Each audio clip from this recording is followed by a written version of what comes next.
Un mois après l'Argentine, retour en Europe. Direction la Grèce et le rallye de l'Acropole. Bonne nouvelle pour Jari-Matti Latvala, il est de retour après sa blessure.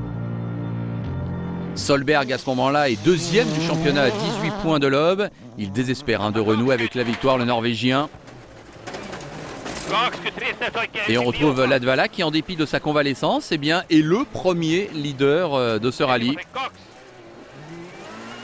Alors qu'à ce moment-là, Solberg perd une quinzaine de secondes sur ses concurrents en ayant décidé de rouler en pneus tendres, alors qu'il aurait mieux valu prendre des pneus durs. Et d'ailleurs, son équipe était pour cette solution. Mais c'est aussi avec ce genre de petits détails qu'on s'aperçoit que l'ambiance au sein de Ford n'est plus tout à fait ce qu'elle était et que le torchon brûle entre Peter Solberg et ses employeurs.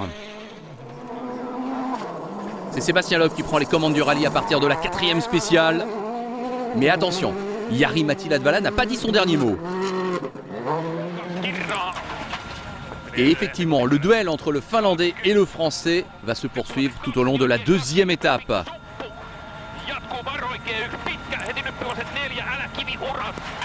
Et après la 13e spéciale, Loeb est en tête certes, mais il n'a que 2 secondes d'avance sur Latvala.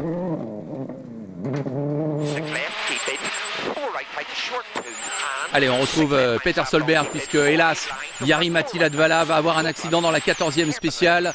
Il va perdre 3 minutes à la suite aussi d'une crevaison. Il a dû s'arrêter pour changer de roue. Il est retombé à la 4e place du classement. Donc du coup, Solberg, il est deuxième. Il est revenu à 10 secondes de Sébastien Loeb. Il est à l'attaque dans cette 3e et dernière journée. Mais hélas, il va lui aussi connaître un accident. Et ça va être l'abandon pour Peter Solberg.